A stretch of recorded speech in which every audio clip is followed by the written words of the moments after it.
Assalamualaikum warahmatullahi wabarakatuh. Alhamdulillahirabbil alamin. Hamdan katsiran thayyiban mubarakan fih. Kama yuhibbu rabbuna wa yarda. Alhamdulillah mil'us samawati wal ardh wa mil'u ma syi'ta min syai'in ba'd. Alhamdulillah ala kulli hal. Asyhadu an la ilaha illallah wa asyhadu anna Muhammadan abduhu wa rasuluh. Allahumma salli wa sallim wa barik ala sayyidina wa habibina wa maulana Muhammadin kama dzakara dzakiruna al-akhyar. Wa salli wa sallim wa barik ala sayyidina wa habibina Muhammadin makhtalif al-layl wa an-nahar. Wa salli wa sallim wa barik ala sayyidina wa habibina syafi'ina wa maulana Muhammadin wa ala al-muhajirin wal ansar. Radina billahi rabban wa bi Muhammadin nabiyya wa bil Islam dina. Ikhwat fillah, hari ini kita akan lanjutkan kajian kita tentang belajar yakin kepada Allah Subhanahu wa taala dan bagaimana cara kita menjaga keyakinan itu. Belajar yakin dalam kajian ilmiah disebut dengan ilmu akidah. Hanya saja istilah akidah ini adalah istilah baru dan yang munculnya dari para ulama. Kita tidak akan pernah menemukan istilah akidah di dalam Al-Quran. Tidak ada istilah akidah. Kita juga tidak akan menemukan istilah akidah di dalam As-Sunnah atau dalam hadis-hadis Nabi SAW. Tidak ada istilah akidah. Istilah ini munculnya belakangan setelah selesainya era para sahabat. Dan kemudian ilmu akidah ini terus dikembangkan, yang diambil dari interpretasi Al-Quran dan hadis, sehingga kelak dia menjadi salah satu di antara cabang ilmu penting dalam Islam. Mulai muncul teori-teori tentang akidah yang kemudian kita kenal dengan istilah rububiyah, uluhiyah, asma, sifat, dan hal-hal yang lain tentang masalah Allah Subhanahu wa taala sebagai pencipta, pemelihara, dan seterusnya. Ini namanya ilmu akidah. Tetapi sayangnya, semakin berkembangnya ilmu akidah, semakin jelas teori-teori tentang akidah, kenyataannya kaum muslimin semakin lemah imannya kepada Allah Subhanahu. Kenapa demikian? Karena kata para ulama, kita telah terjebak kepada maklamah. Maklamah itu adalah teori yang begitu rumit tetapi tidak sampai kepada intinya. Maklamah itu diambil dari kata kalam, atau bahasa kita mungkin yang paling sederhana, kita terjebak dengan banyaknya perdebatan, banyaknya presentasi, banyaknya tausiah, banyaknya ta'lim tentang akidah, tetapi kita tidak mengenal Allah dengan hakikatnya. Ini namanya maklamah. Carilah buku tentang akidah di perpustakaan, bahkan dia punya rak sendiri dengan judul akidah. Carilah buku tentang akidah di berbagai macam toko buku, bahkan banyak sekali buku tentang akidah. Saya punya di komputer itu sebuah software yang isinya sekitar 60.000 buku, yang Maktabah Syamilah, itu tentang akidah saja, ada ribuan buku tentang akidah. Kita terjebak dalam era maklamah, banyaknya teori tentang Islam. Dan kita ahli dalam teori-teori tentang Islam. Ada yang profesor akidah, profesor tafsir Al-Quran, profesor hadis, profesor akhlak, profesor dakwah. Tetapi keimanan kita justru berada di titik paling lemah di antara semua generasi. Bahkan di antara generasi yang dulunya tidak mengenal istilah akidah. Kenapa? Karena kita terjebak dalam maklamah dan teori. Makanya saya ingin sharing tentang akidah ini, tentang ilmu mengenal Allah, belajar yakin, bukan secara teoritis saja. Tetapi kita ingin belajar yakin kepada Allah, bukan belajar teori yakin kepada Allah, tapi ingin belajar yakin. Jadi, ukuran berhasil dan gagalnya kita dalam belajar yakin kepada Allah, bukan menghafal Asmaul Husna, bukan tahu mana asma Allah, mana sifat-sifat yang wajib bagi Allah, mana yang mustahil bagi Allah, apa itu arti rububiyah, apa arti uluhiyah, sebutkan ayat-ayatnya, sebutkan hadis-hadisnya. Nah, Bukan hanya sebatas itu. Ini belajar teori akidah. Tapi kita ingin belajar yakin. Bahkan walaupun kita tidak hafal ayatnya selain Al-Ikhlas, Qul huwallahu ahad. Bahkan walaupun kita tidak hafal surat Ar-Rahman, Al-Mulk, dan surat-surat lain tentang akidah. Bahkan mungkin ada malu. Walaupun kita tidak menghafal ayat kursi bahkan. Tapi kita yakin kepada Allah Subhanahu wa Ta'ala. Ini yang kita ingin belajar. Bukan belajar menghafal ayat kursi walaupun itu baik. Menghafal surat Al-Mulk, bahkan lancar dengan tafsirnya, tahu hadis-hadis tentang surat Al-Mulk, Ar-Rahman, Al-Ikhlas, dan surat-surat yang lain. Banyak orang yang menghafal itu. Menghafal Asma'ul Husna, lalu diberikan nilai 100. Menghafal sifat-sifat Allah, lalu diberikan nilai 100. Tetapi di sisi yang lain, dia masih takut kepada hantu. Mana akidah? Mana yakin kepada Allah? Di sisi lain, dia masih berputus asa dengan takdir. Mana yakin kepada Allah Subhanahu wa Ta'ala? Di sisi yang lain, dia masih khawatir dengan rezekinya. Mana yakin kepada Allah Subhanahu wa Ta'ala? Di sisi yang lain, dia masih suuzon kepada ketentuan dan ketetapan Allah. Mana akidah yakin kepada Allah Subhanahu wa Ta'ala? Kita tidak belajar ilmu akidah, kita belajar yakin kepada Allah Subhanahu wa Ta'ala. Makanya kemarin saya banyak menyampaikan kisah-kisah tentang orang-orang yang mantap keyakinannya kepada Allah. Dan kalau kita mau membuat teori, mungkin banyak muncul teori dari kisah-kisah itu. Atau kalau kita mau mengkritisi kisah itu dari sudut pandang fikih, maka jadilah sebuah perdebatan yang tidak ada kesudahannya. Bukankah banyak orang yang melihat atau memandang kisah tapi dari sudut pandang fikih, sehingga terjadi perdebatan? Ketika dia mendengar Aisyah dengan dengan Saudah lempar-lemparan kue tepung, maka ketika dilihat dari sudut pandang fikih, oh itu mubazir. Bagaimana mungkin keluarga Nabi mubazir? Bukankah keluarga Nabi itu paling sederhana, qanaah, dan seterusnya? Kalau kita melihat dari sudut pandang fikih secara teori, selalu akan muncul perdebatan. Apapun. Kita dengarkan nasihat dari seorang ustaz, lalu kita lihat dari sudut pandang fikih, hasilnya adalah perdebatan dan saling menghujat. Bukan ini tujuan kita belajar Islam. Bukan untuk nambah wawasan, lalu kita pamer wawasan kepada orang lain. Tamattu akli. Tapi kita belajar mengenal dan lebih yakin kepada Allah Subhanahu wa Ta'ala. Disinilah kita duduk belajar. Inilah yang disebut dengan majelis ilmu. Inilah yang disebut dengan majelis Al-Quran. Majelis yang tidak dilihat dari penampilannya, tidak dilihat dari banyak dan sedikitnya, tidak dilihat di mana mereka mengadakan majelis itu. Tetapi majelis وَإِذَا تُلِيَتْ عَلَيْهِمْ آيَاتُهُ زَادَتْهُمْ إِيمَانًا. Kalau dibacakan ayat Allah, imannya bertambah. Itulah majelis Al-Quran. Itulah majelis mengenal Allah dan yakin kepada Allah. Apakah ketika kita mendengar imam membaca surat Al-Ikhlas, zadathum iman, bertambah iman kita kepada Allah?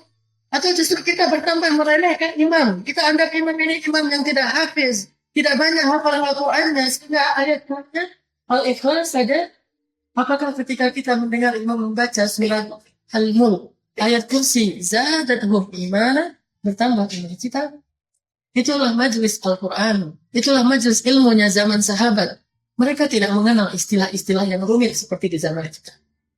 Usul fiqh dengan berbagai macam teorinya. Bahkan sebagian orang hafal di luar kepala segala teori-teori tentang usul fiqh. Apakah para sahabat mengenal teori itu? Tidak. Tetapi mereka lebih baik dalam mempraktikkan teori itu daripada yang menghafal teori. Tentang sunnah Nabi. Apakah semua sahabat menghafal hadis Nabi seperti yang dihafal oleh Al-Bukhari? Hafalan Al-Bukhari itu lebih banyak daripada semua sahabat. Siapa sahabat yang paling banyak hafal hadisnya? Abu Hurairah. Bukhari menghafal hadis Abu Hurairah dan dari yang lainnya. Bukan cuma Abu Hurairah. Siapa sahabiat yang paling banyak hafal hadisnya? Aisyah. Bukhari menghafal dari Abu Hurairah, dari Aisyah, dari Abdullah bin Umar, bin Mas'ud, dari Ikrimah, dari banyak sahabat. Hafalan Bukhari tentang hadis jauh lebih banyak daripada para sahabat. Tapi yakinlah, para sahabat lebih baik dalam melaksanakan dan mengikuti sunnah Nabi daripada Al-Bukhari. Walaupun Al-Bukhari ulama besar dan hebat luar biasa. Apalagi kita?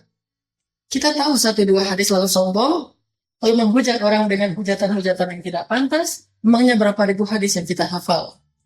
Para sahabat tidak terjebak dalam teori.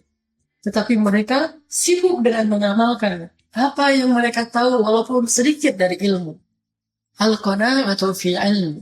Qanaa'ah dalam ilmu. Sedangkan kita at-takasur fil ilm. senang mengkoleksi ilmu, senang menggunakan teori-teori yang rumit, bahkan senang menggunakan istilah-istilah yang mungkin orang tidak paham. Makin banyak orang yang tidak paham, dia makin bangga. Ini namanya tamattu akli, sensasi berpikir. Duduk di atas meja di depan, kemudian dia sampaikan presentasinya tentang Islam dengan teori-teori yang rumit, bahkan kita nggak pernah mendengar istilahnya. Dia bangga dengan itu. Apa yang mau dia banggakan? Ada orang yang lebih mulia dari dia dan dijamin surga tidak mengenal istilah-istilah itu. Bahkan istilah yang tadi kita pikir adalah istilah yang paling tua dalam agama kita, yaitu istilah akidah, ternyata tidak ada di Al-Quran, tidak ada di Sunnah, munculnya belakangan di zaman para. Jadi bukan istilah yang penting. Jangan menghujat saudara kita ketika dia tidak tahu apa arti rububiyah. Kamu orang Islam bukan? Ya.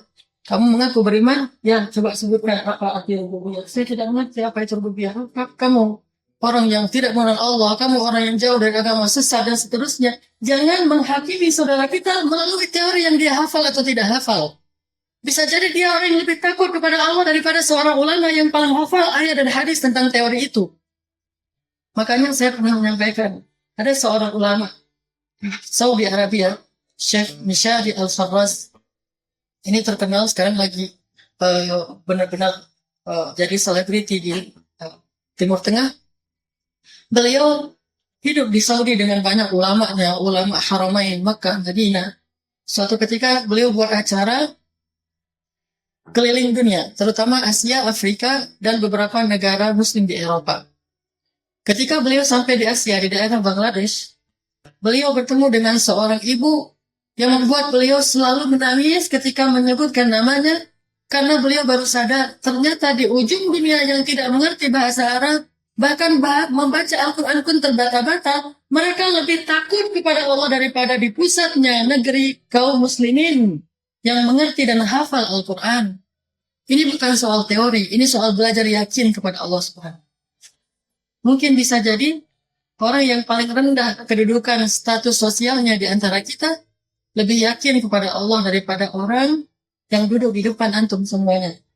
Bisa jadi ada orang di sini yang lebih yakin dan lebih dicintai Allah daripada saya yang berbicara 1 jam di depan.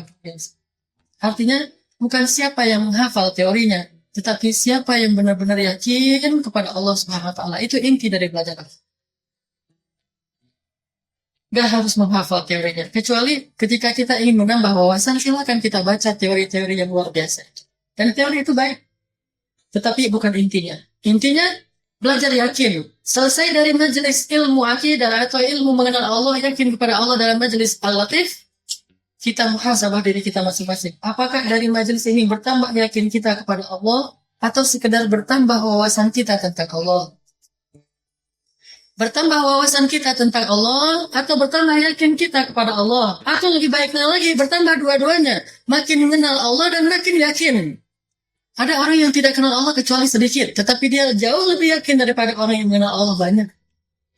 Dia tidak kenal Allah tentang berbagai macam hal. Allah itu begini dan seterusnya. Arti Rabb itu ada 5. Rabb itu pencipta, pemelihara, penjaga, pemilik, penguasa. Dia tidak kenal itu. Dia kenal Allah hanya Ahadun Ahad. Tetapi dia lebih bertahan dalam ujian daripada orang yang mengenal Allah dengan semua teori. Dialah Bilal bin Rabah. Dialah Ammar bin Yasir. Dialah Sumayyah, dialah Yasir, dialah Khabar.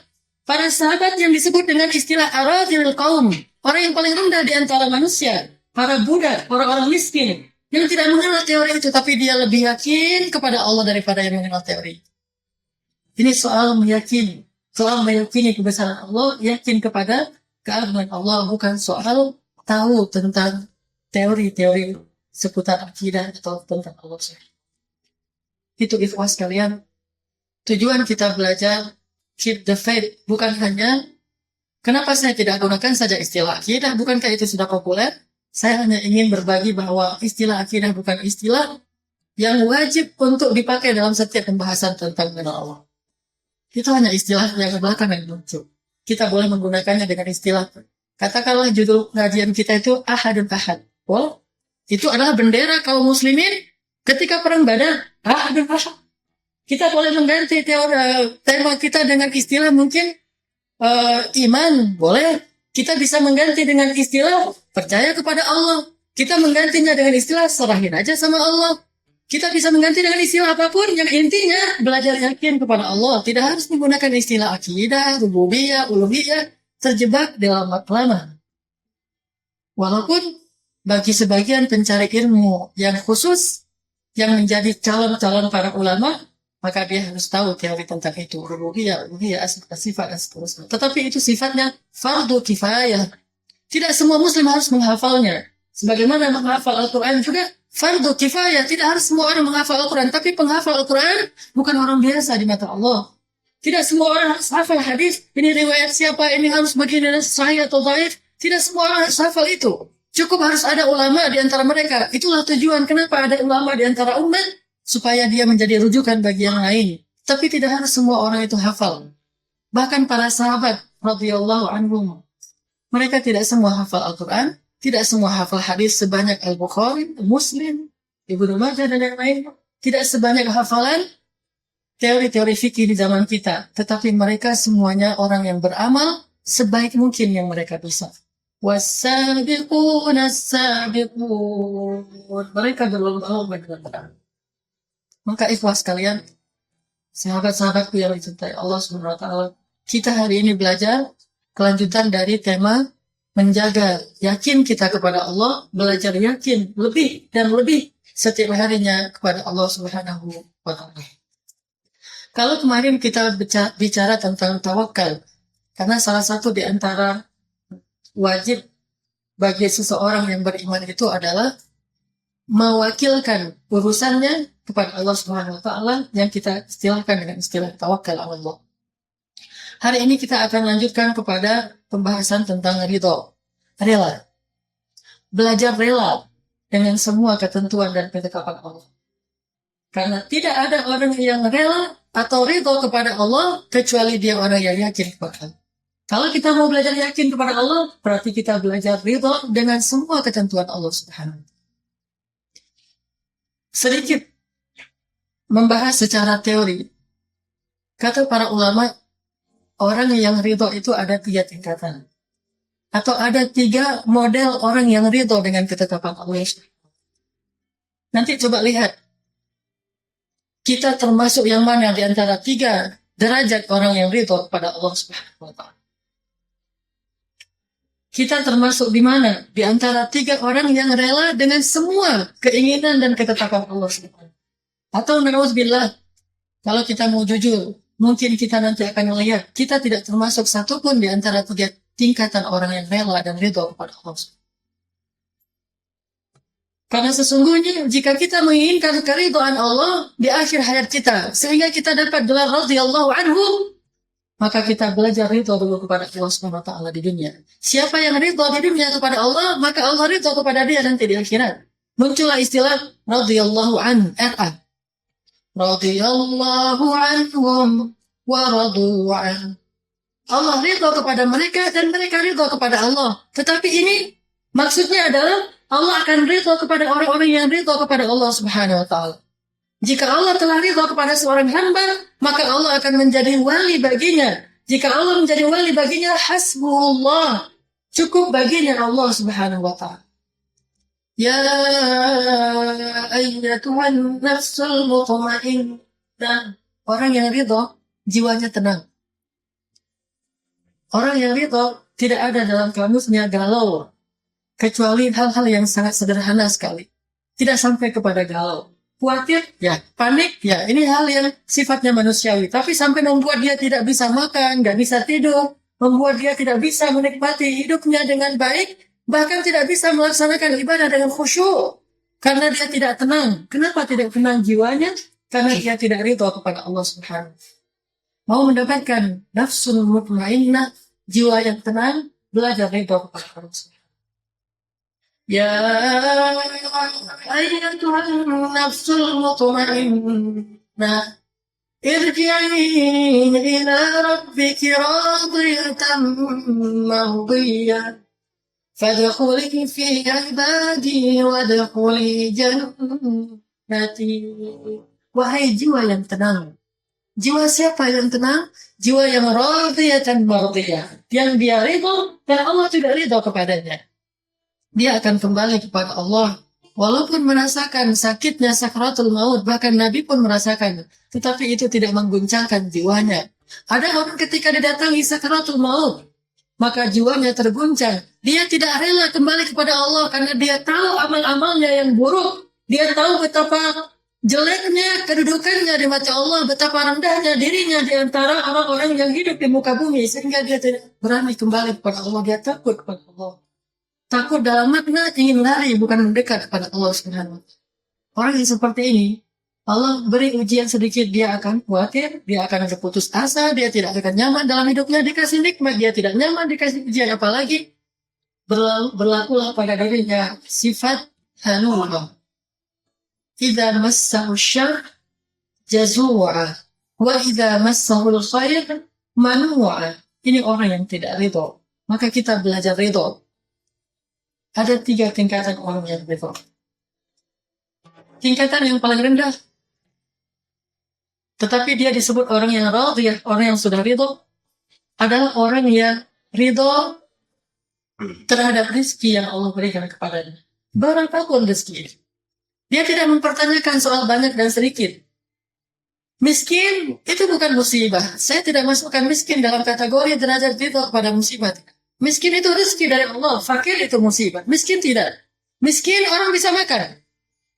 Orang yang ridho dalam urusan rezeki dari Allah Subhanahu wa Ta'ala tidak mempersoalkan jumlah banyak atau sedikit. Sama baginya. Baginya adalah keberkahan di sisi Allah dan diterima oleh Allah itu lebih baik daripada banyak, tetapi Allah Subhanahu wa Ta'ala membencinya dan mencabut keberkahan darinya. Dan orang yang paling ridho di antara manusia, belajarlah kepada anak bayi. Makanya Allah berikan rezeki yang paling berkah kepada bayi. Rezeki apa yang paling berkah? ASI, air susu ibunya. Itu adalah rezeki yang paling berkah yang Allah berikan. Tidak kepada orang dewasa, kepada anak bayi. Kenapa kepada anak bayi? Karena anak bayi ini paling ridho dengan rezeki dari Allah. Dia tidak pernah protes. Dia hanya butuh ketika dia lapar, dia membutuhkan susu setelah diberikan oleh ibunya. Dia tidak protes, dia nggak mengatakan ini kurang sedap, ini apa, ini seterusnya. Tidak pernah protes. Dia tidak mengatakan susunya saya pengen yang merek ini, merek itu. Ya sudah merek ibunya. Dia ridho dengan pemberian Allah sehingga Allah titipkan keberkahan dalam rezeki yang Allah berikan kepada dia. Apa itu berkah? Selalu cukup untuk kebutuhannya. Ketika dia butuh banyak, maka dia diberikan banyak. Ketika dia butuh sedikit, maka dia diberikan sesuai dengan kebutuhannya. Itu berkah. Analogi berkah yang lebih jelas lagi adalah Zamzam yang saya pernah cerita. Betapa berkahnya Zamzam. Ketika kaum muslimin lebih dari 3 juta orang berkumpul di satu titik di hari yang sama di Makkah, masing-masing mereka minum setiap hari beberapa liter air Zamzam, 3 juta lebih. Dan ketika mereka pulang, minimal mereka membawa pulang 10 liter Zamzam setiap orang dari 3 juta lebih ini. Dan Zamzam selalu cukup untuk kebutuhan kaum muslimin di satu saat itu. Di titik yang sama, di hari yang sama, dengan jumlah yang besar, Zamzam cukup untuk kebutuhan mereka. Itu berkah. Tetapi di bulan Muharram, ketika selesai musim haji dan belum mulai musim umroh, kecuali bagi orang lokal saja, yang umroh itu kurang dari 1.000 orang setiap hari, sedikit sekali, maka menjadi sepi. Zamzam tidak membanjiri kota Makkah. Padahal ketika banyak, dia cukup bagi setiap orang. Tetapi ketika yang datang sedikit, Zamzam tidak membanjiri kota Makkah. Keluarnya sesuai dengan kebutuhan. Itulah keberkahan. Itulah rezeki yang Allah berikan kepada orang yang beriman. Kenapa Zamzamnya adanya di Ka'bah? Karena siapa yang datang ke sana selalu dalam keadaan taat kepada Allah dan ridho dengan ketentuan Allah. Makanya ridho yang paling rendah, tetapi ini luar biasa di mata Allah, adalah ridho dengan rezeki dari Allah. Walaupun rezekinya sedikit. Dan Nabi SAW bersabda, siapa yang ridho dengan rezeki yang sedikit, maka Allah akan ridho dengan amalnya yang sedikit. Kalau kita melihat rezeki kita hari ini sedikit, kurang dari kebutuhan kita, atau memang bukan kurang, cukup. Hanya kita mungkin hawa nafsunya lebih besar daripada kebutuhan kita. Kalau kita menemukan kenyataan suatu hari atau suatu saat rezeki kita kurang dari biasanya, maka husnuzonlah, berpikirlah bahwa saya juga lebih sering, amal saya lebih kurang daripada biasanya. Bukankah amal kita setiap hari berkurang, bukan bertambah? Atau lebih sering kurangnya daripada bertambahnya? Kita idealnya misalnya sehari baca Al-Quran 1 juz, tapi seringnya kurang dari 1 juz. Harusnya idealnya kita salat rawatib, qabliyah dan ba'diyah, tapi kita jarang melaksanakannya. Idealnya kita malam bangun minimal salat witir, bahkan witir pun tidak, satu rakaat pun tidak, apalagi tahajud. Harusnya setiap hari kita bersedekah, bahkan untuk memberikan nafkah aja kita masih hitung-hitungan. Banyak lagi. Harusnya kita puasa sunnah, puasa Ramadan itu nggak sempurna. Amal kita banyak kurangnya. Siapa yang ridho dengan rezeki yang sedikit, maka Allah juga akan ridho dengan amal yang sedikit. Jadi kalau kita merasa amal kita sedikit dan kita ingin Allah ridho, ya Allah, amal saya memang sedikit. Ya Allah, saya tidak seperti fulan. Saya tidak seperti fulan. Saya tidak seperti fulan yang ahli ibadah ini, ahli ibadah itu. Ya Allah, amal saya cuma segini. Yang udah segini pun masih banyak kekurangannya. Tetapi saya ridho dengan semua rezeki yang Engkau berikan, walaupun sekecil apapun saya ridho. Maka ridho dengan amal saya yang sedikit, ya Allah. Itu janji Rasul. Jadi kalau kita merasakan rezeki kita agak tersendat, bisnis kita tidak seperti yang kemarin-kemarin, tahun ini agak lebih sepi, dagangan kita banyak yang tersisa dan seterusnya, belajar ridho di situ, nanti Allah juga akan ridho dengan amal-amal kita yang selama ini sedikit. Orang yang amalnya banyak saja takut Allah tidak menerima amalnya. وَالَّذِينَ يُؤْتُونَ مَا آتَوْا وَقُلُوبُهُمْ وَجِلَةٌ أَنَّهُمْ إِلَى رَبِّهِمْ رَاجِعُونَ. Siapa itu? Abu Bakar As-Siddiq. Orang yang setiap hari melakukan amal lebih dari 10 amalan dalam satu hari. Dan kalau dikumpulkan sebagian besar kaum muslimin untuk beramal, maka amalan Abu Bakar lebih baik daripada amalan kaum muslimin sepanjang zaman. Orang yang amalnya sebanyak ini, orang yang Allah memujinya dengan amalan yang luar biasa istimewa, tetapi dia merasa bahwa dia bukan siapa-siapa. Amalannya sedikit, kemudian amalannya belum sempurna, sehingga dia wajiblah takut, ya Allah, maafkanlah atas kekurangan-kekurangan saya. Apa doa bagi orang yang setelah dia beribadah kepada Allah? Rabbana la tu'akhidna. Itu bukan doa orang yang berdosa. Doa orang yang berdosa, zalamna anfusana. Kalau doa orang yang habis beribadah, buka puasa, tarawih, tahajud, sedekah, tilawah, doanya adalah Rabbana la tu'akhidna in nasina aw akhtana. Ya Allah, janganlah Engkau marah kepada kami kalau kami lupa dan banyak kesalahan dalam beramal. Itu doa yang taat. Habis dia melakukan satu ketaatan, dia minta ampun kepada Allah atas kekurangannya dalam ketaatan yang baru saja dilakukan. Lalu bagaimana dengan kita? Yang ketaatan kita jelas-jelas sedikit, dan jelas-jelas yang sedikit itu banyak kekurangannya. Tidakkah kita mau untuk ridho, rela dengan rezeki yang sedikit, sehingga Allah ridho dengan amal kita yang sedikit? Siapa di antara kita yang berani berdoa seperti doa Nabi? Apa doa Nabi? Allahumma ahyini miskinan, wa amitni miskinan, wa syurni ma'a zumratil masakin. Ya Allah, hidupkan saya sebagai orang miskin. Matikan saya sebagai orang miskin. Bangkitkan saya nanti di akhirat bersama golongan orang miskin. Siapa yang berani? Yang mengatakan bahwa kita ahli sunnah, mengikuti sunnah Nabi. Beranakah kita berdoa itu dengan sungguh-sungguh ketika kita tahajud? Di waktu-waktu yang paling mustajab, di depan multazam dan raudhah, ketika turun air hujan dalam keadaan musafir, dalam keadaan berbuka puasa, coba beranikah kita berdoa, Allahumma ahyini miskinan. Ya Allah, hidupkan saya sebagai orang miskin. Siapa yang berani mendoakan itu? Ini ridho. Ridho dengan sedikitnya rezeki. Rasulullah SAW ridho dengan rezeki yang sedikit. Beliau tidak pernah mengeluh. Sekali-kalinya istri beliau mengeluh, dan itu wajar sekali. Karena sudah berbulan-bulan tidak pernah makan nikmat kecuali kurma yang kering. Kita sering mengatakan kurma Nabi itu kurma yang paling baik, kurma ajwa. Tapi Nabi pernah makan kurma itu? Jarang sekali. Di akhir hayatnya beberapa kali pernah makan. Tapi sepanjang hidupnya, bukan itu kurma Nabi. Itu kurma yang ditanam oleh Nabi. Tapi kurma yang dimakan oleh Nabi, kurma yang paling kering, yang bahkan kita menginjak-injaknya di tanah di Mekah itu dibuang-buang karena tidak bernilai. Kurma yang paling kering, yang keras, yang kalau dimakan itu tidak bisa digigit, kecuali harus dicelupin dulu dan direndam di dalam air. Itu kurma Nabi yang sejatinya, bukan ajwa. Ajwa itu kurma yang ditanam oleh Nabi. Lalu kita mengatakan, saya ingin ikut sunnah Nabi.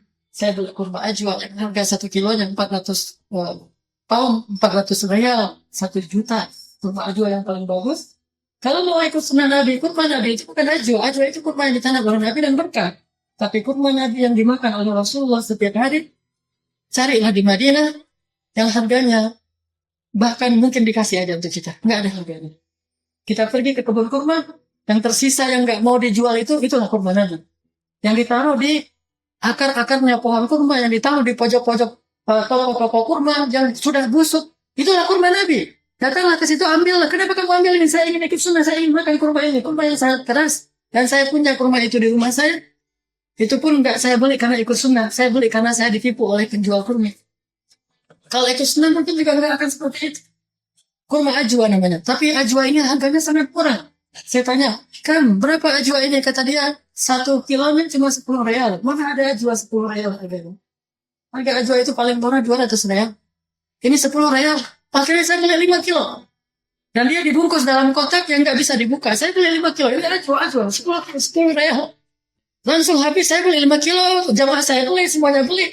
Ketika sampai di hotel, saya buka, saya makan, ternyata nggak bisa digigit. Ajwa yang usianya sudah 2 tahun. Sudah kering. Dan kurma itu tidak ada busuknya. Kecuali direndam dengan air. Dia akan kering. Dan setelah 2 tahun masih bisa dimakan. Makanya kata Aisyah, makanan favorit Rasulullah SAW aswadain. Itu makanan favorit Nabi. Bukan burger, bukan pizza, bukan apa. Kalau saya mie Aceh, durian, bukan. Makanan favorit Nabi aswadain. Apa aswadain? Kurma dan air. Apa maksud kurma dan air? Kurmanya dicelupkan ke dalam air, setelah beberapa lama baru bisa dimakan. Itulah makanan favorit Nabi SAW. Dan Nabi tidak pernah mengeluh dengan keadaannya. Kenapa Nabi tidak mengatakan, ya Allah, bukankah ibadah saya paling baik di antara manusia? Ya Allah, bukankah saya orang yang paling takut kepadamu? Ya Allah, bukankah amalan saya itu banyak? Ya Allah, bukankah saya ini kekasihmu? Ya Allah, ya Allah, ya Allah, seterusnya. Nabi lebih pantas mengatakan itu daripada kita yang baru sekali 2 kali tahajud. Lalu mengatakan, ya Allah, bukankah saya sudah ahli tahajud? Baru sehari 2 hari kita puasa Senin Kamis, bukankah saya seorang sawam, ahli puasa? Baru 2 kali kita bersedekah, kita katakan bukankah saya Jawad, Karim, orang yang dermawan, ya Allah, apalagi yang kurang dari saya? Malulah kita katakan itu di hadapan Allah. Rasulullah lebih berhak mengatakan itu daripada kita. Tapi pernah kan Anda mengatakan, ya Allah, apalagi yang kurang dari saya? Justru beliau mengatakan, tidakkah harusnya saya menjadi seorang hamba yang bersyukur? Kenapa? Karena Nabi rela dengan semua yang Allah berikan dan rezeki walaupun sedikit. Terimalah apapun pemberian Allah. Maka saya pernah katakan, bukan soal selera nikmat dan tidak, tapi soal mensyukuri nikmat Allah Subhanahu. Siapa orang yang paling banyak bersyukur di dalam Al-Quran yang disebutkan oleh Allah? Harusnya Fir'aun, tapi dia paling kufur. Harusnya Sulaiman, ya wajar dia seorang raja, dan dia orang yang bersyukur. Harusnya Zulkarnain, ya wajar dia seorang raja. Tapi ya Allah anugerahkan syukur yang paling hikmah. Luqmanul Hakim. وَلَقَدْ آتَيْنَا لُقْمَانَ الْحِكْمَةَ أَنِ اشْكُرْ لِلَّهِ. Luqman. Ini unik. Orang seperti Luqman bersyukur, ridho dengan ketetapan Allah, dengan takdir Allah, dengan rezeki yang Allah berikan. Siapa Luqman? Orang kaya? Bukan sama sekali. Seorang raja? Apalagi jauh. Dia seorang budak yang berasal dari negerinya Bilal bin Rabah. Orang Habasyah, orang Ethiopia, orang kulit hitam, orang Afrika, budak yang diperjualbelikan di antara orang-orang kaya. Bahkan dirinya pun bukan miliknya, milik orang kaya. Orang yang serendah ini, orang yang semiskin ini, yang tinggalnya di kandang-kandang tuannya, yang bekerja tidak dibayar, yang makannya sama dengan makanan yang diberikan kepada hewan-hewan ternak. Dia mengatakan, wa may yashkur fa innama yashkuru li nafsihi. Orang yang paling pandai bersyukur adalah Luqmanul Hakim. Inilah orang yang ridho dengan rezeki dari Allah, walaupun sedikit. Makanya ketika saya mentadaburi surat Luqman, saya merasa heran di ayat ini. Bagaimana mungkin Luqman bisa bersyukur kepada Allah, sedangkan statusnya adalah budak? Lalu siapa kita untuk tidak bersyukur kepada Allah, lalu mengeluh dan menuduh Allah dengan tuduhan-tuduhan yang tidak pantas? Astagfirullah. Ridho. Ini orang yang yakin kepada Allah Subhanahu. Yang kedua, tingkatan di atasnya lagi adalah orang yang ridho dengan musibah dari Allah Subhanahu wa ta'ala. Semua orang pasti akan diuji oleh Allah. وَلَنَبْلُوَنَّكُمْ بِشَيْءٍ kami pasti akan menguji kalian. Pasti. Karena Allah menggunakan lam ta'kid. Pasti kami akan menguji kalian. Bahkan kalian gak bisa masuk surga sebelum diuji. Am hasibatum an tadkhulul jannah walamma ya'tikum mathalul ladzina khalau min qablikum massathumul ba'sa. Diuji dengan fisiknya. Ada yang dibelah dengan gergaji. Ada yang digorok ketika dia sedang sholat. Ada yang dibakar hidup-hidup. Ada yang diseret di atas bara api. Ada yang disalib di tiang salib. Asia. Ada yang digoreng dengan keluarganya. Masyita. Massathumul ba'sa. Mereka diuji dengan ujian fisik yang luar biasa. Sehingga ketika sabar, yang diseret di atas bara api. Sampai api itu padam karena lendir yang keluar dari kulitnya sabar. Datang kepada Rasulullah mengeluhkan nasibnya, ya Rasulullah. Saya udah gak tahan, ya Rasulullah. Kenapa ujiannya berat sekali? Rasulullah mengatakan, wahai sahabat, sungguh telah ada orang sebelum kalian yang diuji lebih berat dari ini. Dan mereka tidak mengatakan kecuali, hasbunallah, hasbunallah. Akhirnya sahabat, apakah dia marah kepada Rasulullah? Yang datang dalam keadaan diuji, dalam keadaan seluruh tubuhnya banyak luka, dalam keadaan tidak diberi makan oleh tuannya. Bahkan matanya buta gara-gara ditusuk oleh tuannya yang perempuan. Datang kepada Rasulullah, ingin curhat, ya Rasulullah. Berat nian ujian saya, Rasulullah. Rasulullah justru memarahi Khabbab dan menyebutkan orang-orang terdahulu yang lebih sabar daripada Khabbab. Apakah Khabbab kemudian pundung dan marah kepada Rasul? Tidak. Dia kembali dan mengatakan hasbi Allah, hasbi Allah, hasbi Allah. Ini ridha. Ridha dengan ujian dari Allah. Dia tahu bahwa Allah tidak menguji seseorang kecuali untuk dua alasan. Satu, menghapuskan dosa-dosanya di masa lalu. Dan dua, untuk mengangkat derajatnya di masa yang akan datang. Dan orang yang paling Allah cintai, maka orang yang paling banyak Allah kasih. Jika Allah cinta kepada seorang hamba, Allah akan mengujinya. Kalau Allah jatuh cinta kepada kita, Allah akan menguji kita. Sehingga orang yang paling tinggi derajatnya di antara kita ini adalah mungkin orang yang paling sulit hidupnya di antara kita di sini. Pernah Abdurrahman bin Auf berpuasa sunnah, lalu istri beliau menghidangkan makanan yang banyak untuk beliau, orang kaya. Ketika hidangan itu dihamparkan di hadapan Abdurrahman bin Auf, beliau menangis. Ma yubkika ya Abdurrahman? Kenapa engkau menangis ya Abdurrahman? Kata istrinya. Bagaimana saya tidak menangis? Sesungguhnya telah ada orang yang lebih baik dan lebih soleh daripada saya, yaitu Hamzah dan Mus'ab bin Umair. Mereka lebih soleh daripada saya. Tetapi ketika mereka meninggal dalam perang Uhud, saking miskin dan sengsara hidup mereka, bahkan mereka tidak punya kain kafan untuk mengkafaninya. Hanya sehelai selimut kecil yang kalau ditutup kepalanya, kelihatan kakinya. Yang kalau ditutup kaki, kelihatan kepalanya. Sungguh mereka lebih soleh di mata Allah daripada saya. Lalu mereka diberikan kehidupan yang begitu sulit. Musibah demi musibah. Sedangkan saya yang tidak terlalu soleh, Allah berikan nikmat yang banyak. Bagaimana saya tidak menangis? Saya khawatir. Kesolehan saya yang sedikit itu telah Allah berikan balasannya di dunia dan tidak dapat lagi datang di akhirat.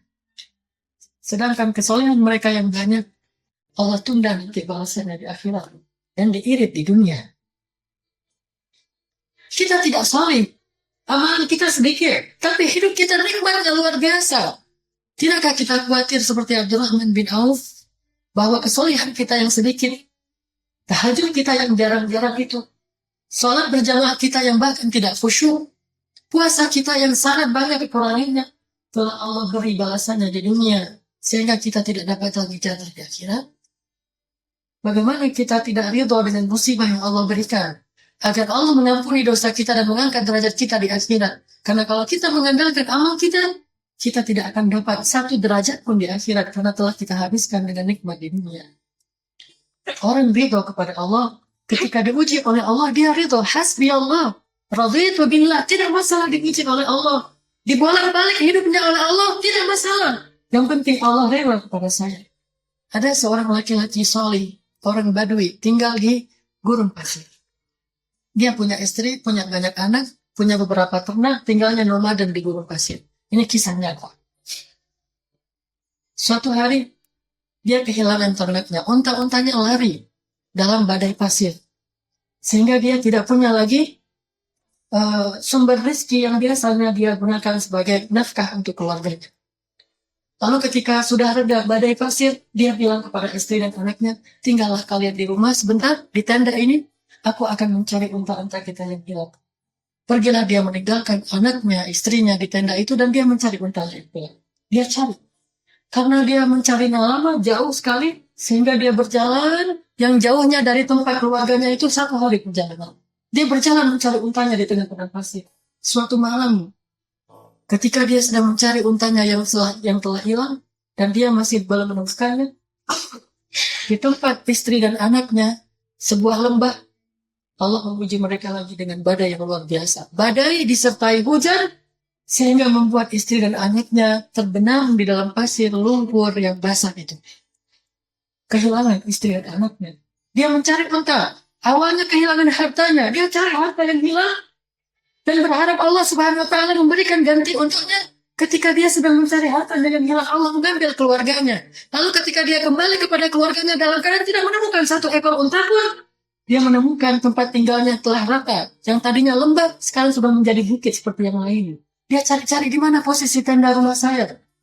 Dan dia yakin disitulah posisinya. Dia tahu bintang. Dia bisa membaca peta. Sehingga dia tahu inilah posisi tenda saya. Tapi di mana tenda rumah saya? Di mana keluarga saya? Dia mengais-ngais, dia menggali pasir. Setelah seharian dia menggali pasir yang begitu banyak, dia temukan di dalam pasir yang basah itu. Istrinya tersungkur, anaknya tersungkur dalam keadaan berpelukan, semuanya sudah tidak bernyawa. Beruntung Allah ambil hartanya, Allah ambil keluarganya yang paling dia cintai. Beruntung tidak dalam waktu yang lama, dalam waktu yang sangat dekat. Apa yang dia katakan? Hasbi Allah, raditu billah, raditu billah. Dalam keadaan menitikkan air mata, dan ini rahmat dari Allah. Sebagaimana Nabi juga menangis ketika menggendong bayinya, cucunya yang meninggal, dan beliau menitikkan air mata. Tetapi ucapannya, raditu billah, aku ridho dengan ketetapan Allah. Aku ridho dengan musibah yang Allah berikan. Kehilangan hartanya, kehilangan keluarganya. Siapa yang bisa membayangkan itu sekaligus terjadi dalam kehidupan kita? Orang yang paling kita cintai, yang membuat hati kita sejuk ketika kita kembali dari penatnya pekerjaan kita. Anak-anak yang masih kecil, semuanya diambil sekaligus. Bukan 1 orang, semuanya. Setelah Allah mengambil semua harta kita, dia mengatakan raditu billah. Tidak lama kemudian, dia menjadi sebatang kara dan dia pergi dari tempat itu. Dia nggak kuat tinggal di situ. Di tengah perjalanan dia temukan untanya yang tadi hilang. Dia lihat untanya. 1 di antara sekian banyak untanya yang hilang. Dia temukan lagi. Dia kejar unta itu. Setelah dia mendapatkan unta itu, dia naik ke atas unta itu. Dia kendarai unta itu untuk melakukan perjalanannya. Tapi unta itu kemudian mengamuk dan menjatuhkannya. Ketika dia jatuh, dia terinjak dengan kaki unta itu. Matanya menjadi buta dan kakinya menjadi lumpuh. Allah ambil kesehatannya. Beruntung hartanya, keluarganya, fisiknya, kesehatannya, semuanya Allah ambil. Dalam keadaan buta, dia meraba-raba, dia tidak bisa berjalan karena dia lumpuh dan buta. Dia menangis di tengah padang pasir dan unta itu tidak tahu kemana keberadaannya. Dia katakan, raditu billah. Pokoknya saya ridho dengan Allah Subhanahu wa Ta'ala. Siapa yang lebih baik daripada hamba yang seperti ini? Lalu dia berteriak memanggil, hal min mughis, hal min mughis. Adakah yang bisa menolong saya? Adakah yang bisa menolong saya di tengah padang pasir? Tiba-tiba lewatlah seorang musafir melihat orang buta dan lumpuh yang sedang merangkak di padang pasir, lalu dibawalah ke kota Baghdad bertemu dengan Raja Khalifah kaum muslimin di sana. Ini terjadi setelah masa Rasul. Khalifah mendengar cerita orang yang saleh ini. Khalifah menangis. Semua orang yang mendengar menangis. Kemudian dia menjadi seorang ahli ibadah, ulama, dan bekerja di masjid yang ada di istana raja, dan menghabiskan hidupnya sebatang kara, dan dia mengatakan raditu billah, raditu billah. Di akhir hayatnya, datang malaikat kepadanya ketika dia sakaratul maut. Malaikat itu bertanya, ya Abdullah, wahai hamba Allah, bagaimana kehidupanmu di dunia? Dia bilang, nikmat sekali kehidupan saya di dunia. Apakah kamu pernah kecewa kepada Allah? Kalla, sama sekali saya tidak pernah kecewa kepada Allah. Bagaimana dengan ketika Allah mengambil hartamu? Allah telah memberikan yang lebih banyak daripada apa yang Allah ambil. Bagaimana dengan ketika Allah mengambil keluargamu? Saya yakin Allah akan mempertemukan lagi saya dengan mereka nanti di akhirat. Bagaimana ketika Allah mengambil fisikmu, kakimu dan matamu? Itu lebih baik daripada saya gunakan untuk berwasiat. Saya tidak pernah kecewa kepada Allah Subhanahu wa Ta'ala. Meninggallah dia dengan ucapan, Walhamdulillahi Rabbil Alamin. Ya ayyatuhan nafsul mutmainnah. Inilah nafsul mutmainnah. Irja'i ila rabbiki radiyatan mardiyah. Siapa yang lebih baik daripada hamba yang ridho kepada Allah? Tidaklah seseorang ridho kepada Allah kecuali dia yakin dan sangat mengenal Allah Subhanahu wa ta'ala. Orang yang tidak mengenal Allah dan tidak yakin kepada Allah pasti akan banyak menuduh Allah, menuntut Allah, marah kepada Allah. Dia tinggalkan Allah seolah-olah ketika dia tinggalkan Allah, Allah akan rugi. Wallahu ghaniyyun hamid. Ghaniyun 'anil 'alamin. Allah enggak butuh kepada alam semesta. Allah tidak butuh kepada kita. Sampai para ulama mengatakan, seandainya seluruh makhluk berkumpul, lalu mereka taat kepada Allah, itu tidak akan menambah kebesaran Allah walaupun setetes air dari ujung jarum yang dicelupkan ke lautan. Tidak menambah. Allah tidak mengambil manfaat dari ketaatan hambanya. Dan kalau semuanya berkumpul untuk bermaksiat kepada Allah, jin dan manusia, itu pun tidak akan mengurangi kebesaran Allah walaupun setetes air dari ujung jarum yang dicelupkan ke lautan.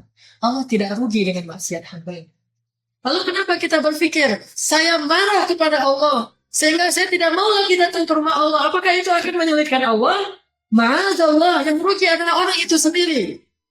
Kalla sawfa ta'lamun, summa kalla sawfa ta'lamun. Nanti dia akan lihat kerugiannya.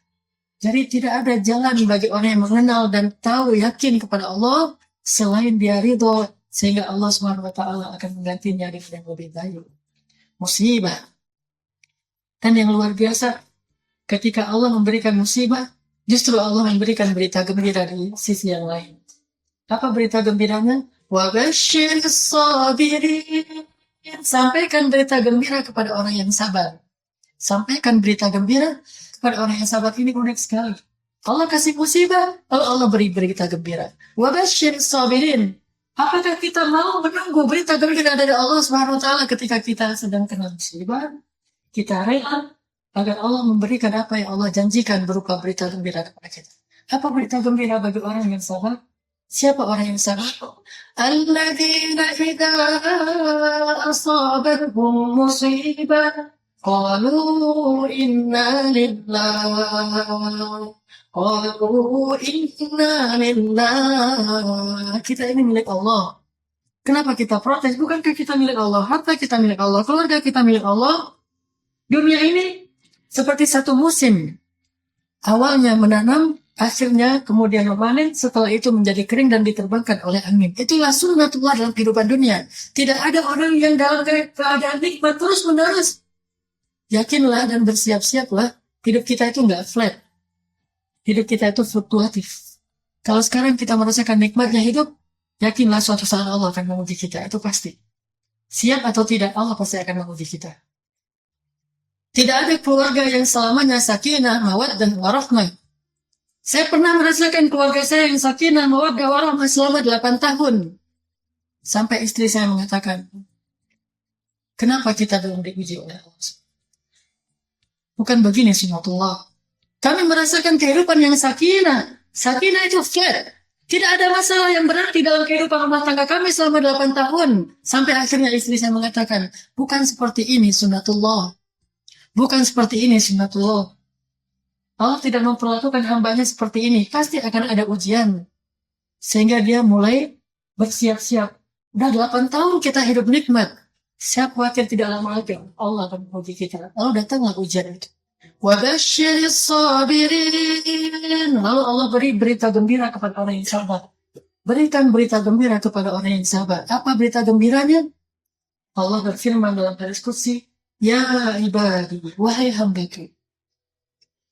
Siapa di antara kalian yang bersabar sejak hantaman yang pertama, musibah ketika awal datang kalian bersabar, aku tidak akan rela memberikan kalian balasan selain surga. Aku enggak rela memberikan balasan kepada orang yang sabar selain Jannatul Firdaus. Itulah balasan bagi orang yang sabar. Relakah kalian aku berikan jannah dengan cara kalian bersabar dalam musibah ya ibadi? Hadis qudsi. Allah tidak rela membahas orang yang terkena musibah yang sabar dari awal. Karena kata Nabi, innamas sabru fi sadmatil ula. Sesungguhnya sabar yang benar itu adalah ketika hentakan dan pertanda. Bukan belakangan. Belakangan itu sadar. Ketika kita diuji, di hari pertama kita mendapatkan ujian, kita bertahan, lalu kita katakan, fa inna lillah, kita ini milik Allah. Suami saya milik Allah, istri saya milik Allah, anak saya milik Allah, harta saya milik Allah, dan saya bahkan milik Allah. Tangan saya, kaki saya, mata saya, telinga saya, semuanya milik Allah. Dan Allah bebas mengambilnya kapanpun yang Allah inginkan. Inna lillah wa inna ilaihi raji'un. Pasti semuanya akan kembali kepada Allah. Baik secara bertahap atau sekaligus, semuanya diambil oleh Allah Subhanahu wa ta'ala. Orang yang ketika hari pertama dia kena musibah mengatakan itu, Allah nggak rela membalasnya kecuali dengan jannatul firdaus. Wa basyirus sabirin. Ini balasnya Allah bagi orang yang ridha dalam musibah. Ada seorang ibu di zaman Rasul, ahli surga. Sudah sekian puluh tahun menikah, tidak punya anak. Akhirnya Allah karuniakan baginya satu-satunya anak yang dia tunggu dalam waktu yang lama. Sekarang Allah berikan dia. Anak yang sangat dia cintai karena semata wayang. Anak laki-laki, anak yang sangat lucu, anak yang sangat menyejukkan hati orang tuanya. Usia anak itu 1 tahun. Lagi lucu-lucunya. Lagi sangat dicintai. Menjadi hiburan bagi keluarga yang sepi ini, yang sekian tahun tidak punya seorang anak pun, sekarang Allah berikan. Baru 1 tahun Allah berikan anak, kemudian Allah ambil lagi nikmat itu. Anak itu sakit. Panas tinggi. Suaminya sedang berada di luar rumah, bekerja. Ibu ini, hamba ini, perempuan yang soleh ini merawat anaknya, memberikan air, memberikan madu, memberikan kurma, kemudian dikompres kepalanya. Lalu ketika sore hari, dia lihat anaknya sudah tidak bernyawa, meninggal dunia. Baru 1 tahun Allah berikan nikmat sebentar saja, tidak lama. Lalu Allah mengambil kembali apa yang Allah berikan. 1 tahun saja. Ketika dia melihat anaknya dalam keadaan sudah tidak bernyawa, tidak bernafas, apa ucapan yang pertama terdengar dari ibu ini? Alhamdulillah. Alhamdulillah wa ala kulli hal.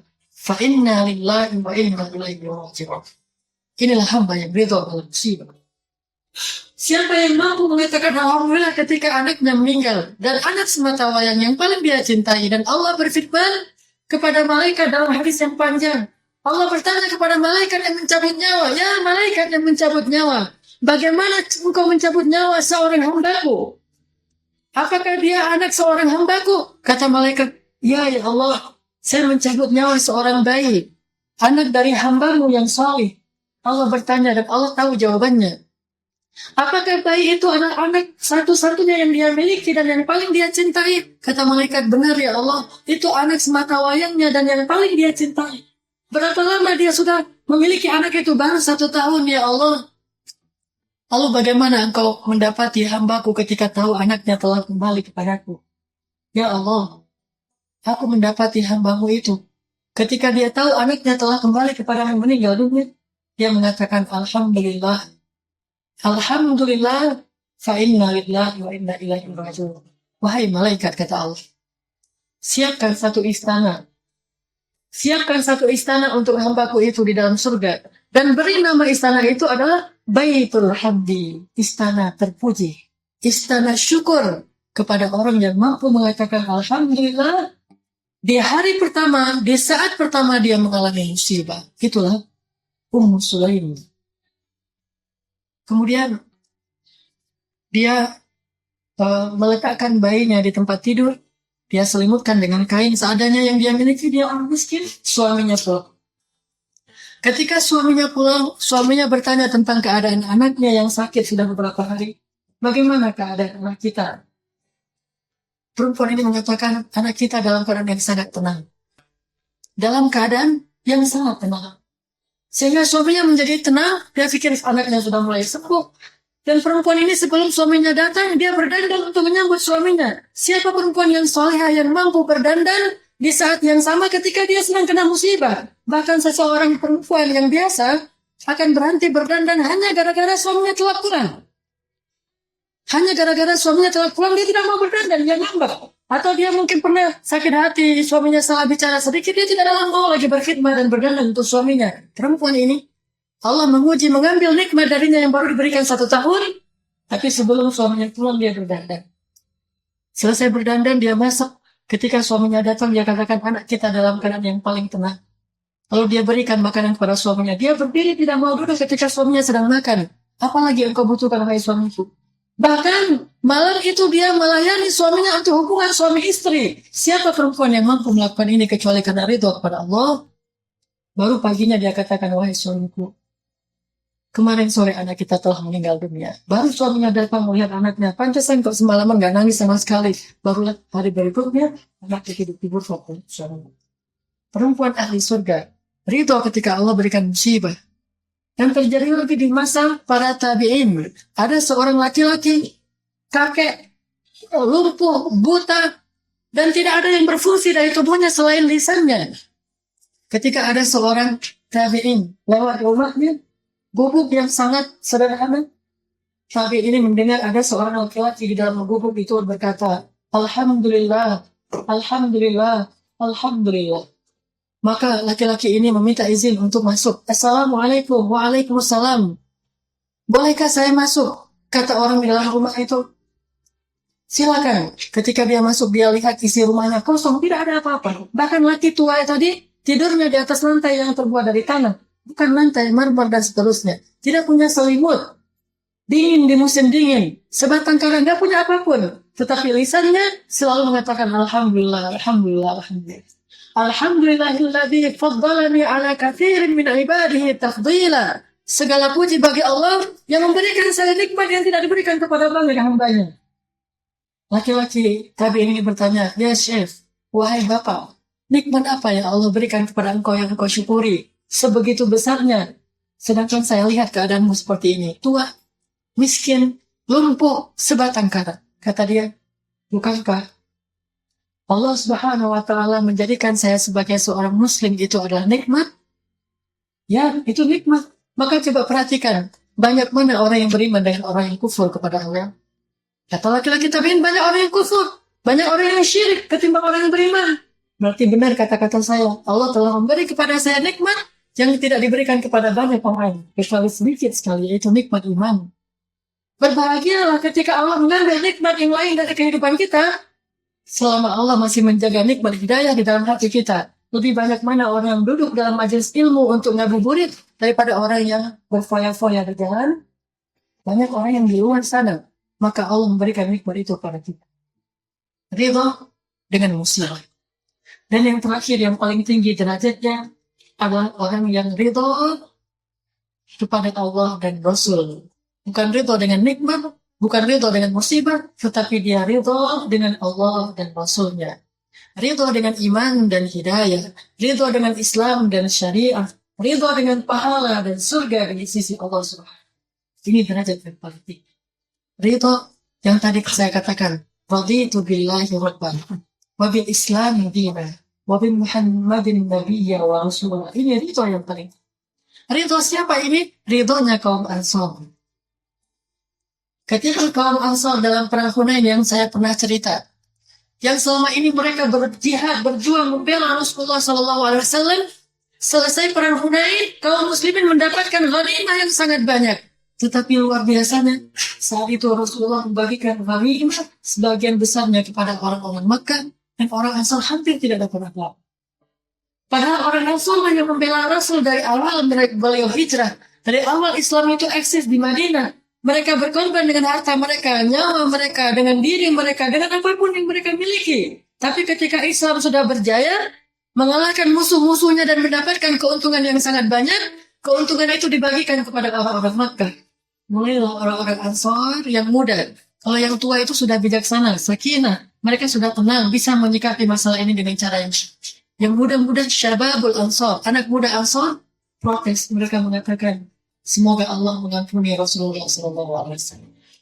Anak muda mengatakan, semoga Allah ghafarallahu li rasulih. Semoga Allah mengampuni dosa Rasulullah SAW. Yang tuan-tuannya bertanya, fama dzambu? Apa dosanya, wahai anak muda? Mereka mengatakan, dulu kita berjuang bersama beliau. Kita berikan apa yang kita miliki. Kita berkorban dengan apa yang kita miliki untuk Rasulullah. Ketika pengorbanan kita sudah berbuah hasil, Rasulullah lupa kepada kita. Semua hasilnya diserahkan kepada orang-orang Makkah. Satu orang Makkah mendapatkan 200-300 ekor unta. Sedangkan orang Ansar hampir tidak mendapatkan apa-apa. Bahkan domba pun tidak. Semoga Allah mengampuni ya Rasulullah. Kata mereka. Ucapan ini terdengar ke Rasulullah. Rasulullah mengumpulkan orang-orang Ansar.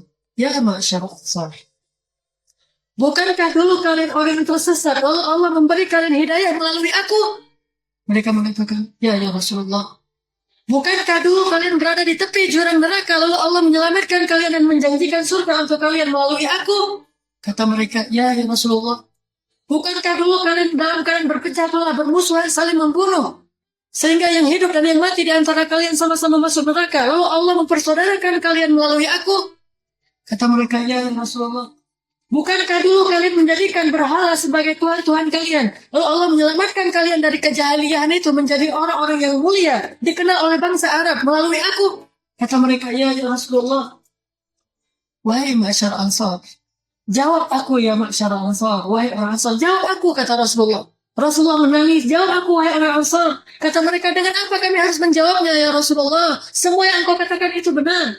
Jawab aku wahai orang Ansar. Jawab aku dan katakan. Bukankah dulu kami berkorban untukmu dengan harta kami ya Rasulullah? Tidak ya Rasulullah. Tidak ada apa-apanya pengorbanan kami dengan hidayah yang dibandingkan hidayah yang Allah berikan. Pengorbanan kami sedikit dan itu untuk Allah dan Rasulnya. Mereka tidak berani menjawab dengan jawaban yang sama. Jawab aku ya ma'asyar Ansar, kata Nabi. Dengan apa ya Rasulullah? Katakan, bukankah dulu kami yang menerima engkau ketika engkau diusir oleh kaum? Ya Rasulullah, kalau tidak kami terima, engkau diterima oleh makhluk Allah yang lain. Allah punya banyak hamba-hambanya yang lebih soleh dari kami. Bukan kami yang menerima engkau, tetapi Allah yang menerima kami ya Rasul. Jawab aku wahai ma'asyar Ansar, dengan apa kami menjawab ya Rasulullah? Tidakkah kalian mengatakan, bukankah dulu engkau dalam keadaan sendiri kami berikan sahabat-sahabat yang setia untuk melindungimu dengan nyawa kami ya Rasulullah? Ya Rasulullah, bukan kami yang melindungimu, tetapi Allah yang melindungimu. Dan Allah juga melindungi kami. Wahai kaum Ansar, kata Nabi.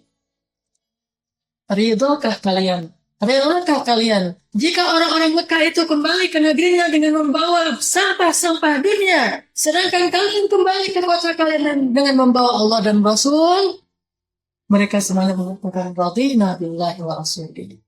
Kami ridho dengan Allah dan Rasul. Inilah puncaknya ridho. Sehingga Nabi mengatakan, Allahumma firlil ansar. Ya Allah ampunilah orang Ansar. Allahumma arham Ansar. Ya Allah rahmatilah orang Ansar. Ya Allah, tempat kembali saya adalah tempat kembalinya orang Ansar. Artinya, saya hidup bersama Ansar, saya mati bersama Ansar. Sehingga Nabi kembali ke Madinah dan tidak menetap di kota Mekah. Ridho kepada Allah dan Rasul. Tidakkah kita ridho ketika Allah Subhanahu wa Ta'ala telah menjadikan kita sebagai orang yang berhijrah dengan nikmatnya?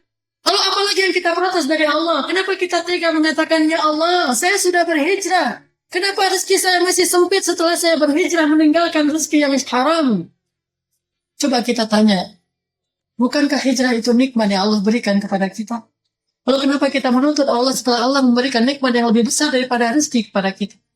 Ya Allah, saya sudah tahajud. Kenapa rezeki saya masih susah? Bukankah orang yang tahajud itu dimudahkan rezekinya? Siapa yang telah memberikan nikmat hidayah sehingga kita bisa tahajud? Bukankah tahajud itu nikmat yang lebih besar daripada uang? Kita berzikir itu lebih besar daripada segalanya di dunia. Kata Nabi, Subhanallah, Alhamdulillah, Allahu Akbar lebih baik daripada dunia dan seisinya.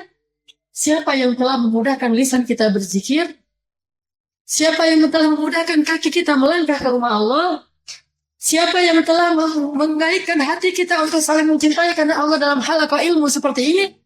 Siapa yang telah menguatkan hati kita untuk hijrah dan meninggalkan masa jahiliyah kita? Bukankah itu nikmat yang besar dari Allah? فَبِأَيِّ آلَاءِ رَبِّكُمَا تُكَذِّبَانِ. Bukankah Allah mengampuni dosa kita sekarang dengan amal-amal kita yang sederhana ini? Itu nikmat dari Allah. Kenapa kita masih mengatakan apa lagi yang kurang dari saya sementara engkau belum memberikan apa-apa? Na'udzubillah min dzalik. Wa kana al-insanu aktsara syai'in jadala. Manusia itu suka sekali mendebat Allah. Yujadilu fillah. Mendebat Allah bighairi ilmin wala hudan wala kitabin munir, tanpa ilmu, tanpa petunjuk, dan tanpa kitab yang jelas. Ikhwas sekalian, belajar ridho kepada Allah. Ridho dengan rezeki yang sedikit, sehingga Allah ridho dengan amal kita yang sedikit. Ridho dengan musibah, sehingga Allah memberi kita berita gembira karena kesabaran kita. Dan yang terakhir, ridho kepada Allah dan Rasul dengan Al-Quran dan Sunnah, dengan Al-Islam dan Syariah, dengan hidayah dan jannah, sehingga Allah Subhanahu wa Ta'ala akan memanggil kita nanti di akhirat. Ya ayyatuhan nafsul mutmainnah, irji'i ila rabbiki radiyatan mardiyah, fadkhuli fi ibadi wadkhuli jannati.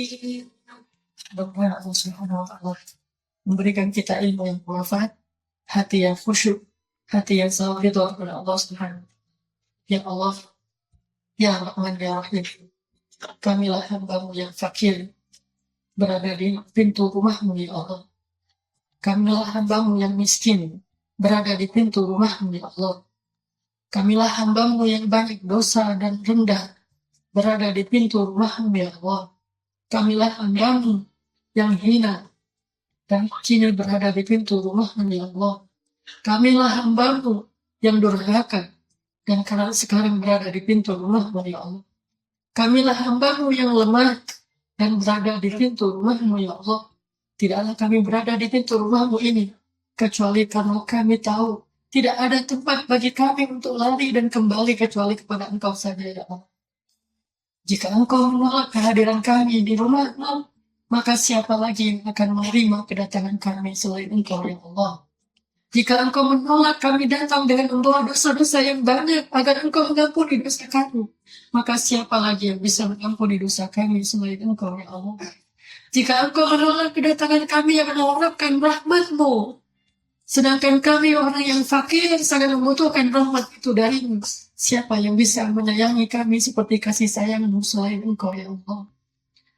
Jika Engkau menolak kedatangan kami untuk hijrah dan memperbaiki diri dan memohon bimbingan dari-Mu ya Allah, lalu siapa yang dapat membimbing kami setelah Engkau ya Allah.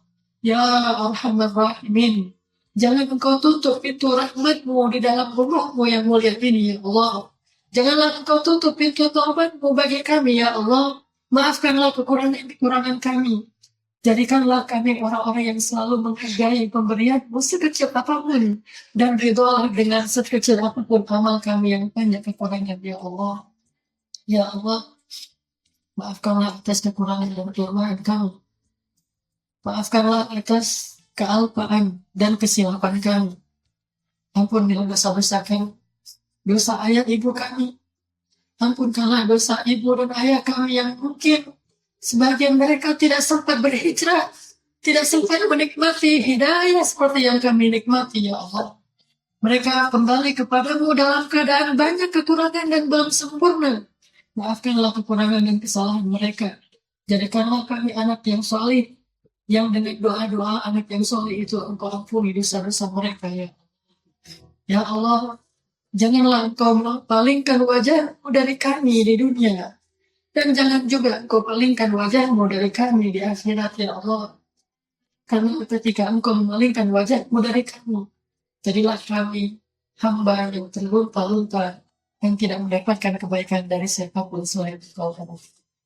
Ya Arhamar Rahimin, nas'aluka rahmataka wa nas'aluka ijabataka ya Allah. Subhanakallahumma wa bihamdika, asyhadu an la ilaha illa anta, astaghfiruka wa atubu ilaik. Ikhwati fillah, mari kita dawamkan untuk hadir dalam majelis ilmu yang mulia ini setiap minggu, Senin, Rabu, Jumat dan seterusnya. Dan ajak lebih banyak lagi saudara-saudara kita untuk mendapatkan nikmat yang telah kita dapatkan ini. Jangan kita menjadi orang yang kikir dengan nikmat Allah Subhanahu wa Ta'ala. Ajak sebanyak-banyaknya dan bersabarlah ketika kita mengajak mereka. Semoga Allah memberi kita hidayah dan juga kepada orang-orang yang kita cintai sekalian kita. Wassalamualaikum warahmatullahi wabarakatuh. Sejak Rasulullah wafat, berkali-kali Bilal minta izin kepada Abu Bakar untuk ikut jihad dan gak pulang lagi ke Madinah, pengen tinggal di tempat yang lain. Udah gak kuat lagi berada di Masjid Nabawi. Karena orang yang dia cintai telah wafat. Tapi gak diizinkan oleh Abu Bakar sampai akhirnya Setelah sekian lama membujuk Abu Bakar, bisa diizinkan, pergilah Bilal dan akhirnya Bilal tinggal di Syam. Kalau sekarang Suriah. Di sanalah Bilal menikah. Jadi selama ini dia asik dengan cintanya kepada Rasulullah sehingga nggak sempat mikirin pernikahan. Baru berangkat ke Syam, sampai di Syam Bilal menikah di sana. Menikah di sana, hidup di sana, sampai setelah beberapa tahun berada di Syam, akhirnya bergantilah pemerintahan dari masa Abu Bakar ke masa Umar bin Khattab. Setelah beberapa tahun di Syam, pada suatu malam Bilal menangis. Malam-malam dia bangun, nangis, gerung-gerung gitu kayak anak kecil. Istrinya nanya, "Ya Bilal, ada apa? Ada apa? Kamu mimpi buruk?" "Enggak, justru ini mimpi baik." "Mimpi apa?" "Aku mimpi ketemu dengan Rasulullah SAW." Dan Rasulullah bersabda, "Siapa yang melihat aku dalam mimpi, berarti dia melihat aku dalam kenyataan." Aku bertemu dengan Rasulullah di dalam mimpi dan Rasulullah berkata, "Ya Bilal, kami rindu kepadamu. Sudah lama engkau tidak mengunjungi kami ya Bilal." Setelah bangun dari mimpi itu, Bilal semakin rindu kepada Rasul, merasa bersalah udah lama gak menjenguk Rasulullah. Akhirnya Bilal pun memutuskan untuk, kalau bahasa kita mah umroh, memutuskan untuk ziarah ke makam Rasul. Berangkat Bilal dari Syam, umroh ziarah ke makam Rasul. Melihat Bilal masuk lagi ke kota Madinah, penduduk Madinah itu berasa seperti hidup lagi di zaman Rasul. Senang gitu, dan Umar sangat senang dengan kedatangan Bilal. Sehingga selesai Bilal sholat, selesai Bilal ibadah sunnahnya, termasuk menjenguk atau berziarah ke makam Rasul dan Abu Bakar. Kemudian Umar berkata kepada Bilal, "Ya Bilal, sudah lama kami tidak mendengar suara azan darimu. Tolong kumandangkan sekali lagi azan seperti engkau mengumandangkannya di masa Rasul. Kami rindu ingin merasakan suasana di zaman Rasul." Benar Bilal, kata para sahabat yang lain yang ada di situ. Umar, kemudian Abdurrahman, beberapa orang sahabat, "Ya Bilal, azan, kami ingin mendengar suaramu seperti dulu kami mendengarnya di masa Rasul." Kata Bilal, "Saya tidak akan kuat." Kata mereka, coba dulu kamu usahakan karena kami ingin sekali mendengarnya. "Saya tidak akan kuat. Cobalah wahai Bilal demi kami supaya kami bisa semangat lagi dalam beramal soleh mengikuti perjuangan Rasulullah." Akhirnya karena udah dipaksa terus, Bilal pun mengumandangkan azan. Allahu Akbar, Allahu Akbar. Kota Madinah kaget mendengar suara Bilal. Orang-orang yang ada di rumah semuanya mengatakan, "Apakah Rasulullah sudah bangkit kembali? Apakah Rasulullah sudah bangkit kembali?" Mereka semuanya kaget dan bahagia, seolah-olah Rasulullah sudah bangkit dari kematiannya. Seperti Isa seolah-olah diturunkan kembali setelah dia diangkat ke langit. Satu kota Madinah tuh kaget bahagia gitu. Kayak seorang ibu yang kehilangan anaknya tiba-tiba mendengar suara anaknya dari jarak dekat dan ingin dipeluk segera anaknya itu. Saking rindunya mereka kepada Rasulullah. Allahu Akbar, Allahu Akbar. Pasar yang tadinya ramai tiba-tiba sepi mendengar suara Bilal yang masih sayup-sayup. Asyhadu an la ilaha illallah. Semuanya berlari keluar dari tempat-tempat kerja mereka, dari pasarnya, dari rumahnya. Semuanya berlari ke masjid. Ingin memastikan apakah Rasulullah sudah dibangkitkan kembali. Bahagia semuanya. Apakah Rasulullah sudah dibangkitkan? Apakah Rasulullah sudah hidup lagi? Semuanya bertanya dengan pertanyaan yang sama. Asyhadu an la ilaha illallah. Semuanya semangat datang ke masjid, ngumpul, ramai banget. Kemudian ketika Bilal mengatakan, Asyhadu anna Muhammadar Rasulullah.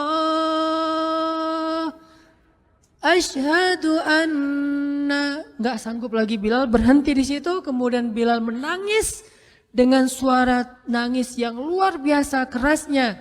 Lalu satu masjid menangis, lalu satu kota Madinah menangis. Sehingga para ulama mengatakan tidak pernah kota Madinah menangis sedahsyat mereka menangis hari itu kecuali ketika Rasulullah wafat. Cuma 2 kali menangisnya kota Madinah paling dahsyat. 1 hari ketika Rasulullah wafat.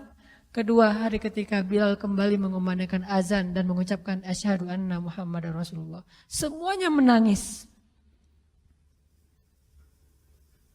Semuanya merasa kehilangan Rasulullah. Semuanya merasa bahwa mereka ingin kembali di zaman ketika Rasulullah masih hidup.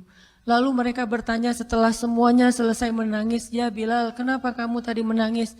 Kata Bilal, "Dulu biasanya kalau saya selesai mengumandangkan azan, saya akan datang ke hujrahnya Rasul." Hujrah Rasulullah itu kamarnya Rasul, rumah kecilnya Rasul. Selesai azan saya akan datang ke rumahnya Rasulullah dan memanggil, "Ya Rasulullah, as-salah, as-salah." Rasulullah nggak keluar sampai mendengar suara Bilal memanggil beliau secara khusus. Udah selesai azan, Bilal manggil Rasul, "Ya Rasulullah, as-salah, as-salah." Baru Rasulullah keluar dengan wajah berseri-seri. Sekarang bagaimana saya akan memanggil Rasulullah sedangkan Rasulullah sudah bersama kekasihnya yaitu Allah Subhanahu wa taala. Menangis lagi satu masjid, satu kota Madinah. Pokoknya hari itu adalah hari berkabung sekota Madinah. Hari menangisnya kota Madinah, saking rindunya mereka kepada Rasulullah. Bagaimana dengan kita ketika mendengar suara azan dan muazin mengucapkan nama Rasulullah Sallallahu Alaihi Wasallam?